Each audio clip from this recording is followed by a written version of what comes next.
مولانا محمد وعلى آل سيدنا ومولانا محمد وبارك وسلم عليه۔ حضرات محترم، میں اپنے آخری مقرر حضرت چھوٹے بھائی مولانا مسرور نواز جنگوی سے لے کر پہلے آنے والے خطیب جن کو میں لاہور سے آتے ہوئے فیس بک پر دیکھتا رہا سنتا رہا، میں سب کا شکریہ ادا کرتا ہوں۔ اور آپ کی جو ریلی تھی وہ بھی میں لاہور میں تھا، وہ میں دیکھتا رہا۔ یقیناً میرا یہاں ہونا ضروری تھا، مگر چونکہ آج وزیر اعلیٰ کا انتخاب تھا، اس کو ووٹ دینا ضروری تھا، تو یہ ایک قومی ذمہ داری تھی، فریضہ تھا، تو میں یعنی بدن تو وہاں تھا لیکن روح آپ کے ساتھ تھی۔ میں سارے حضرات کو جو چٹان کے اوپر چڑھے ہوئے تھے، ہمارے ورلڈ کے سیکرٹری جنرل جناب ڈاکٹر احمد علی سراج صاحب اور دیگر سارے حضرات، قاری احمد علی ندیم صاحب، حضرت مولانا زاہد محمود قاسمی صاحب، دیگر حضرات کو میں دیکھتا رہا۔ بہرحال میں چونکہ یہاں نہیں تھا آج کے دن تو خصوصاً، اور یہ مہینہ تقریباً الیکشن میں مصروف رہا، تو ہمارے بچوں نے، ہمارے اساتذہ کرام نے، ہماری یہاں کی موومنٹ نے بڑا بھرپور طریقے سے جو اہتمام کیا، میں سب کو نام لیے بغیر ان کا شکریہ ادا کرتا ہوں۔ اور اس کے بعد میں یہ ضرور کہوں گا کہ یہ ہمارے برادر اور مفتی جمال الدین صاحب جو بلوچستان سے اسپیشل تشریف لائے، یقیناً یہ وہ جسٹس فائد عیسیٰ کا ذکر کر رہے تھے، شاید ان کے ذہن میں نہیں رہا کہ وہ خود ان کے بلوچستان کی ایک سپوت ہیں جنہوں نے یہ جو کارنامہ گل کھلایا ہے، پورے پاکستان کو تشویش میں ڈالا ہے۔ تو انشاءاللہ میں یہ امید رکھتا ہوں کہ یہ بلوچستان جا کر تو خود ان کا نوٹس لیں گے کہ آخر اس بیان کے پیچھے کون سی محرکات ہیں۔ میں اسی حوالے سے پہلے یہ کہہ دوں کہ الحمدللہ ہماری ہر ایک بات جو ہے اس کا اینڈ جو ہے وہ قادیانیت کے آپریشن پر ہی ہوتا ہے۔ یہ جو اب ایک معاملہ بنا ہے، اس میں سپریم کورٹ میں یہ معاملہ ہے کیا؟ پہلی بات تو یہ ہے کہ یہ ایک ایف آئی آر ہوئی ہے، اور اس کے مدعی ہے محمد حسن صاحب۔ محمد حسن صاحب کبھی کبھار وہ یہاں آتے ہیں، لاہور سے چناب نگر آتے رہتے ہیں۔ انہوں نے یہ ایف آئی آر کروائی اور اس کی وجہ سے اب یہ بھونچال جو ہے نا اٹھا، لیکن افسوس کی بات یہ ہے کہ وہ مدعی اب بالکل منظر عام سے غائب۔ ان کو چاہیے تھا کہ وہ آتے، باخبر لوگ جو ہیں انہوں نے ایف آئی آر جو ہے اس میں سکم نکالے ہیں کہ ایف آئی آر ہی بنیادی طور پر ٹھیک نہیں کی گئی۔ تو آج پورا ملک مولانا فضل الرحمان صاحب سے لے کر مولانا تقی عثمانی صاحب تک سب سراپا احتجاج ہیں، لیکن مدعی ہے کہ اس کا پتہ ہی نہیں چلتا۔ تو بہرحال مدعی کو میدان میں آنا چاہیے۔ یہ جو تفسیر صغیر کا معاملہ چلا ہے اور انہوں نے کوشش کی کہ اس کو پابندی لگائی جائے اور اس کی طباعت جو ہے وہ روکی جائے، تو تفسیر صغیر ہے کیا؟ مرزا قادیانی ملعون کا جو بیٹا تھا بشیر الدین محمود احمد، دوسرا خلیفہ، اس نے قرآن پاک کی دو تفسیریں جو ہے وہ لکھی، ایک تفسیر کبیر، دوسری تفسیر صغیر۔ یہ جو تفسیر صغیر ہے اس کی بھی دو جلدیں، اور حضرت والد صاحب رحمت اللہ علیہ کو فکر تھی کہ قادیانی اس تفسیر صغیر کا ترجمہ کروا کے مختلف ملکوں میں جو ہے وہ بھیج رہے ہیں۔ اس سے پہلے سن 1980 میں مارچ کا مہینہ تھا غالباً یا اگست کا مہینہ تھا، سیرت کانفرنس ہوئی تھی، صدر ضیاء الحق مرحوم اس وقت پاکستان کے صدر تھے، والد صاحب رحمت اللہ علیہ اس وقت وہ تفسیر صغیر لے کر گئے تھے صدر ضیاء الحق کے پاس، اور اس کو یہ بتایا تھا کہ دیکھو یہ اس تفسیر صغیر کے ٹائٹل پر مرزا بشیر الدین کو لکھا گیا ہے خلیفۃ المسیح علیہ السلام، یعنی جو مرزا بشیر الدین ہے اس کو خلیفہ لکھا گیا ہے، اور اس کے اندر جو خباستیں تھیں ان کو اجاگر کیا۔ بعد میں ہمارے یہاں مدرسہ کے استاد تھے مولانا مشتاق احمد صاحب رحمۃ اللہ علیہ، ان کے ذمہ لگا تو انہوں نے یہ جو تفسیر صغیر ہے اس میں سے 63 مقامات پر وہ آیتیں تلاش کی جہاں ان مرزا بشیر الدین ملعون نے قرآن پاک کی آیات کے ترجمہ اور اس کی تفسیر میں رد و بدل کی، اور وہ ساری کی ساری آیات جو سیدنا عیسیٰ علیہ السلام یا امام الانبیاء حضرت محمد مصطفیٰ صلی اللہ علیہ وسلم پر نازل ہوئی تھی، وہ تروڑ مروڑ کر اس نے اپنے باپ مرزا غلام احمد قادیانی کی طرف کھینچ کر لے جانے کی کوشش کی۔ چنانچہ وہ جو 63 آیات تلاش کی گئی اسی پر ایک کتاب مرتب ہوئی، تفسیر صغیر کا تنقیدی جائزہ۔ تو والد صاحب رحمت اللہ علیہ نے 1980 میں ایک صدارتی حکم کے ذریعے سے اس تفسیر صغیر کو بین کروایا تھا، ممنوع کروایا تھا، لیکن قادیانی ہے کہ وہ اپنی شرارتوں سے باز نہیں آتے۔ تو اب بات یہ آئی ہے فیصلے میں، وہ جج صاحب کہتے ہیں کہ جناب وہ جو جرم ہوا تھا وہ پہلے ہوا تھا، اور جو اب نیا قانون آیا ہے وہ بعد میں آیا ہے، اس لیے نیا قانون پہلے والے گناہ پہلے والے جرم پر لاگو نہیں ہوتا۔ بھائی بات یہ ہے کہ یہ تو گناہ کیا اس مرزے بشیر الدین ملعون نے 1914 سے لے کر 1965 کے درمیان، جو اس نے خباثت کی ہے، قرآن پاک کی آیات میں رد و بدل کی ہے، ترجمہ میں غلط کام کیا ہے، تفسیر غلط کی ہے، وہ ایسا جرم تو نہیں ہے نا کہ جرم ہو کے مٹ گیا۔ وہ جو اس نے جرم کیا ہے وہ جرم ابھی تک موجود ہے، اور وہ جرم چھوٹا موٹا جرم نہیں ہے، وہ تحریف قرآن کا جرم ہے، جس کی سیدھی سیدھی سزا وہ سزائے موت بنتی ہے۔ اس لیے ہمارا مطالبہ یہ ہے چیف جسٹس صاحب سے کہ آپ کا یہ قانون پاکستان کا پہلے آیا ہو یا بعد میں آیا۔ مرزا بشیر الدین ملعون نے اس تفسیر صغیر میں جو بددیانتی کی ہے، تحریف کی ہے، وہ پونی صدی سے، بلکہ آپ کہیں تقریباً 1 صدی سے وہ تحریف موجود ہے۔ تو بتاؤ یہ قرآن پاک کی توہین ہو رہی ہے یا نہیں ہو رہی؟ بولو ہو رہی ہے یا نہیں ہو رہی؟ تو ایسے توہین کرنے والے کو سزائے موت ہونی چاہیے یا نہیں ہونی چاہیے؟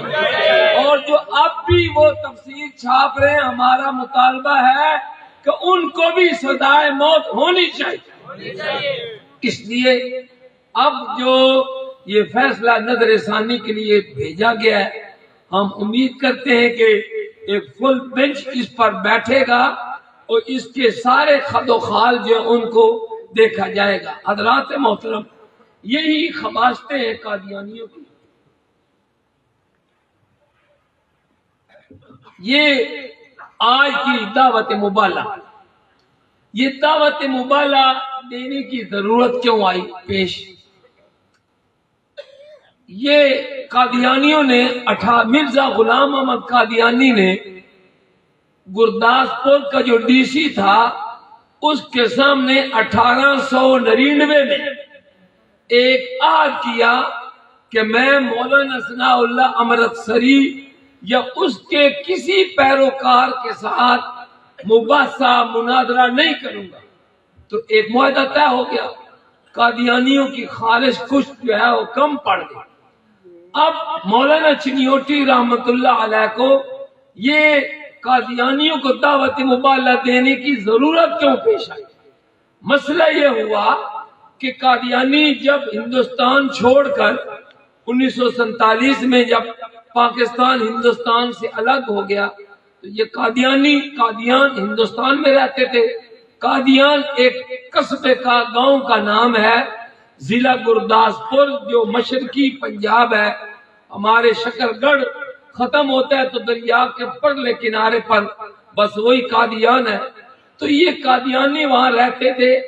اب جب پاکستان تقسیم ہو گیا، الگ ہو گیا، تو یہ قادیانی وہاں سے نکل کر مختلف شہروں میں آ کر آباد ہو گئے۔ ان کی رائل فیملی، جن میں مرزا غلام احمد قادیانی کی بیگم نصرت جہاں، جن کو قادیانی اپنے ہاں ام المؤمنین کہتے ہیں، اور یہی مرزا بشیر الدین ملعون جس کو قادیانی خلیفہ ثانی کہتے ہیں، اس قسم کے ان کے فیملی کے لوگ وہ آگے چناب نگر، ربوہ جس کا نام قادیانی نے ڈالا تھا، ربوہ، ہر ایک کام میں ان کی خباثت۔ بہرحال یہاں آئے، انہوں نے نام رکھا۔ جب کچھ پاؤں جما لیے تو قادیانیوں کو پھر وہ پرانے مروڑ ہوئے، تکلیف ہوئی کہ جی ہم سچے لوگ ہیں، ہم سچے لوگ ہیں تو ہمارے سامنے مسلمان آتا کوئی نہیں۔ مسلمان وہ جو 1899 کا 99 کا جو فیصلہ تھا اس کا لحاظ رکھتے ہوئے کہتے تھے کہ ایک بار جو ایک فیصلہ ہو گیا ہے پھر چھیڑ خانی کی ضرورت نہیں۔ لیکن یہ قادیانی ان کو 10-20 سال بعد پھر کو مروڑ ہو ہی جاتا ہے۔ تو جب یہ پاکستان آئے، خون ان کا گرم ہوا تو انہوں نے یہاں آ کر چنیوڑ کے علاقے میں قادیانیوں نے پھر چیلنج کیا کہ ہم سچے لوگ ہیں، تمہارے مولوی ہمارے مقابلے میں آتے نہیں۔ تو اللہ پاک نے کہتے ہیں، مقولہ ہے بزرگوں کا، لِكُلِّ فِرْعَوْنٍ مُوسیٰ، ہر فرعون کے لیے اللہ پاک موسیٰ پیدا کر دیتے ہیں، موسیٰ والی صفات۔ یہاں قادیانی آئے، اللہ پاک نے پہلے ہی تقدیراً حضرت سید عطا اللہ شاہ بخاری رحمت اللہ تعالی علیہ کے دل میں ڈالا کہ یہ قادیانی فتنہ پھیل رہا ہے۔ 1951 میں انہوں نے ایک صدا لگائی کہ بھائی اس فتنے کی روک تھام کے لیے علمی طور پر تیاری کرنی چاہیے۔ چنانچہ والد صاحب رحمت اللہ علیہ جیسے لکھتے ہیں تو 1952 میں ملتان میں حضرت مولانا محمد حیات رحمت اللہ علیہ فاتح قادیان جو انہوں نے دارالمبلغین بنایا تھا، وہاں پر 3 ماہ کا ختم نبوت کا کورس کیا۔ بس اس کے بعد سن 53 کی تحریک ختم نبوت چل پڑی۔ مولانا چنیوٹی اور پورا شہر اس میں گرفتار ہو گیا۔ قادیانیوں نے اپنے شوشے چھوڑنے شروع کر دیے۔ تو ان کی یہ جو چھیڑ خانی تھی اس کو دیکھ کر حضرت والد صاحب رحمت اللہ تعالی علیہ نے 6 جنوری 1956 کو مرزا بشیر الدین ملعون کو ایک خط لکھا۔ اس کی کاپی الحمدللہ اب تک کاربن کاپی 1956 کی وہ ہمارے پاس موجود ہے، اور اس میں مرزا بشیر الدین کو یہ لکھا کہ بھائی ہم علی وجہ البصیرت یہ سمجھتے ہیں کہ آمنہ کے لال حضرت محمد مصطفیٰ صلی اللہ علیہ وسلم اللہ تعالیٰ کے سچے اور آخری رسول ہیں۔ آپ کے بعد ہر قسم کی نبوت کا دروازہ بند ہے، اور انہی آیات اور احادیث کی روشنی میں ہم مرزا غلام احمد قادیانی کو دجال، کذاب اور جھوٹا نبی گردانتے ہیں۔ اے بشیر الدین، اگر تمہیں اپنے باپ کی نبوت کے صحیح ہونے کا یقین ہو اور تم جو اس کا خلیفہ بنے پھرتے ہو، اپنی خلافت پر تمہیں اگر یقین ہو کہ یہ منصب کے تم اہل ہو تو آؤ، اب مباحثہ نہیں کریں گے، مناظرہ نہیں کریں گے، مجادلہ نہیں کریں گے، بلکہ ہم اب سیدھا مبالغہ کریں گے۔ مبالغہ کیا ہے؟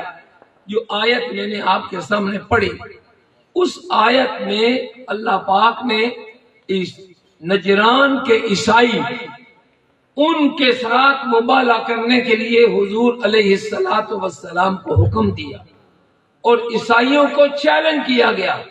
مبالغہ کا طریقہ یہ ہے کہ دونوں فریق ایک جگہ پر اکٹھے ہو جائیں۔ کس وقت؟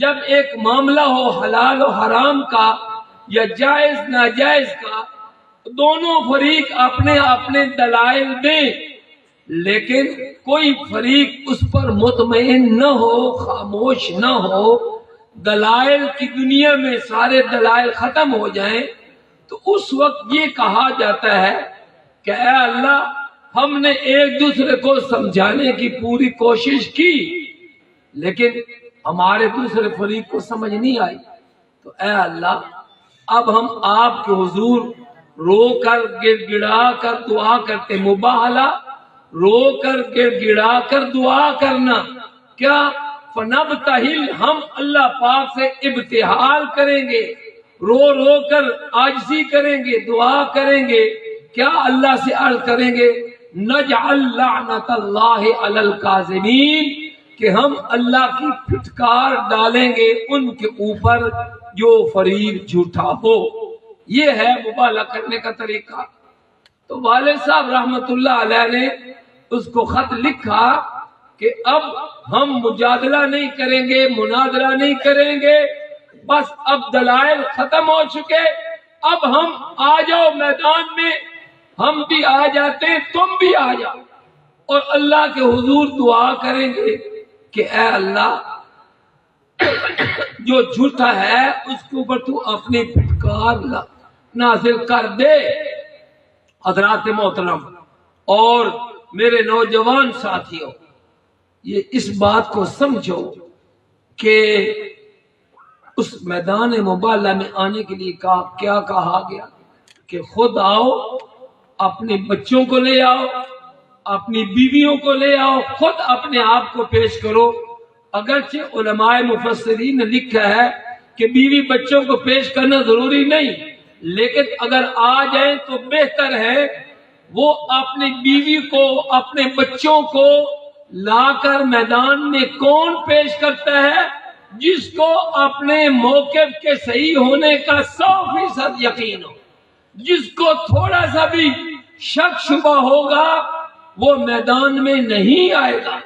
یہی وجہ ہوئی کہ مولانا چنیوٹی رحمت اللہ علیہ 7 سال تک مرزا بشیر الدین ملعون کو للکارتے رہے، نہ آیا۔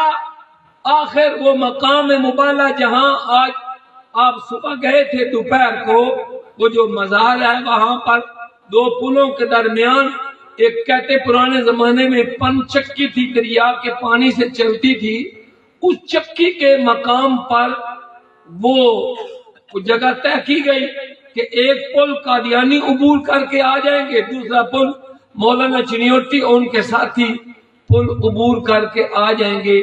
آخر ان شرائط کے مطابق 26 فروری 1963 کو مولانا منظور احمد چنیوٹی رحمت اللہ علیہ میرے سمیت وہاں پہنچے۔ الحمدللہ مجھے اس پر فخر ہے، اور شاید میں کہتا ہوں میری بخشش کا یہی ذریعہ بن جائے کہ اس دعوت مبالغہ، دعائے مبالغہ کے وقت میں بھی وہاں پر موجود تھا۔ مولانا چنیوٹی للکارتے رہے زور تک، پھر زور کے بعد اثر تک للکارتے رہے۔ جھوٹ اور باطل کبھی میدان میں نہیں ٹھہر سکتا، وہ انہوں نے نہ آنا تھا نہ آئے۔ مولانا چنیوٹی 63 کے بعد ہر سال اس کو بلاتے رہے۔ مرزا بشیر الدین 1965 میں مر گیا لیکن میدان مبالغہ میں نہ آیا۔ پھر اس کا بیٹا تھا ناصر احمد، اس کو دعوت مبالغہ ہر سال رجسٹری خط بھیجتے۔ 82 آ گیا، سن 1982 مر گیا، مگر اس کو دعوت مبالغہ کے مقابلے میں میدان مبالغہ میں آنے کی جرت نہ ہوئی۔ اس کے بعد اس کا چھوٹا بھائی تھا مرزا طاہر احمد، وہ خلیفہ بنا، تو مولانا چنیوٹی رحمت اللہ علیہ نے اس کو دعوت مبالغہ دینی شروع کی۔ وہ تو جب صدر ضیاء الحق نے 1984 میں امتناع قادیانیت آرڈیننس نافذ کیا تو مرزا طاہر راتوں رات وہ بھاگا، تو حضرت والد صاحب رحمت اللہ علیہ نے پیش گوئی فرمائی تھی کہ جب تک صدر ضیاء الحق کا یہ امتناع قادیانیت آرڈیننس نافذ رہے گا، مرزا طاہر زندہ تو کجا مر کر بھی پاکستان میں نہیں آئے۔ اور الحمدللہ ایسا ہوا کہ اپریل 2003 میں مرزا طاہر لندن میں مرا اور اس کی قبر وہیں لندن میں بنائی گئی، پہنچی وہیں پہ خاک جہاں کا خمیر تھا۔ اس کے مرنے کے بعد ان کا بھتیجا مرزا مسرور وہ خلیفہ بنا، لیکن 1998 میں جب ہم نے وہ چناب نگر نام کی تبدیلی کی تختی لگائی تو والد صاحب رحمت اللہ علیہ نے اعلان کیا تھا کہ اس تختی کے اوپر چونکہ آیت ختم نبوت اور حدیث ختم نبوت لکھی ہے، اب کوئی اگر مٹائے گا تو ہم سیدھی FIR مرزا مسرور پر کروائیں گے، کیونکہ وہ اس وقت 98 میں یہاں کا ناظم عمومی تھا اور یہ بہت بڑا عہدہ تھا۔ والد صاحب فرماتے تھے کہ قادیانی اس مرزا مسرور کی اجازت کے بغیر یہاں تو چڑیا بھی پر نہیں مار سکتی تھی، لیکن پھر انہوں نے وہ کرنا تھا جو انہوں نے کیا۔ اس تختی پر سیاہی ملی، الحمدللہ ان کے خلاف FIR ہوئی، اس FIR کا میں مدعی بنا، وآخر مرزا مسرور گرفتار ہوا۔ بین الاقوامی جماعتیں اور تنظیمیں اور بڑی شخصیات متحرک ہوئی، آخر اس کی ضمانت کروا کے لے گئے 1998 کو یہاں سے مرزا مسرور کو۔ اب 2024 ہو گیا، 26 سال ہو گئے، مرزا مسرور کو بھی واپس آنے کی جرات نہیں ہوئی۔ میں اسی مناسبت سے 26 فروری، اب تو 26 فروری تقریباً گزر چکی، تو اسی 1963 کی یاد کو تازہ کرنے کے لیے آپ نے والد ماجد رحمت اللہ تعالی علیہ کے نقش قدم پر چلتے ہوئے میں قادیانی سربراہ مرزا مسرور اور پوری دنیا میں پھیلی ہوئی ان کی ذریت کو یہ اعلان کرنا چاہتا ہوں کہ ہم یہاں جو جتنے علماء بیٹھے ہیں، طلباء بیٹھے ہیں، ہماری اولادیں موجود ہیں، اولادوں کی اولادیں موجود ہیں، ہم علی وجہ البصیرت سمجھتے ہیں کہ امت مسلمہ کا متفق علیہ عقیدہ ہے کہ آمنہ کے لال حضرت محمد مصطفیٰ صلی اللہ علیہ وسلم اللہ تعالیٰ کے سچے اور آخری نبی ہیں۔ آپ کے بعد ہر قسم کی نبوت کا دروازہ بند ہے۔ مرزا مسرور جو اس کے چاہنے والے دنیا کے کسی خطے میں رہتے ہو، ہم ان کو کھلی دعوت مبالغہ دیتے ہیں، بلکہ اس سے پہلے دعوت ایمان دیتے ہیں کہ دنیا کی تمام عدالتیں، دنیا کے علماء کرام، تمام مفتیان اعظام، اسلامی ممالک کے دارالافتاء تمہیں غیر مسلم اقلیت قرار دے چکے، بلکہ میں تو کہتا ہوں یہ صرف غیر مسلم اقلیت نہیں ہے، غیر قانونی جماعت ہے۔ اس لیے ہم تمہیں کہتے ہیں کہ چھوڑو اس مرزا لعین کو، چھوڑو اس پر لعنت بھیج کر رحمت للعالمین صلی اللہ علیہ وسلم کے دامن رحمت سے وابستہ ہو جاؤ، نجات پا جاؤ گے۔ ہم تمہیں اپنے سینے کے ساتھ لگانے کو تیار ہے، لیکن اگر تم اپنی ضد اور عناد سے باز نہیں آتے تو آج سے 62 سال پہلے ہمارے والد صاحب رحمت اللہ علیہ نے تمہیں جو چیلنج کیا تھا، الحمدللہ ثم الحمدللہ ہم اس چیلنج پر آج بھی قائم ہیں۔ آؤ مرد میدان بنو، دنیا کا کوئی خطہ طے کر لو، ہم آنے کے لیے تیار ہیں، لیکن کہتے ہیں نہ خنجر اٹھے گا نہ تلوار ان سے، یہ بازو میرے آزمائے ہوئے ہیں۔ اللہ پاک ہمیں اس دین اسلام پر اور ختم نبوت کے عقیدے پر گامزن رہنے کی توفیق عطا فرمائے، اور ہمیں ایسے ہی ختم نبوت کے مشن کی آبیاری کے لیے کام کرنے کی توفیق عطا فرمائے۔ وآخر دعوانا ان الحمدللہ رب العالمین۔ حضرات محترم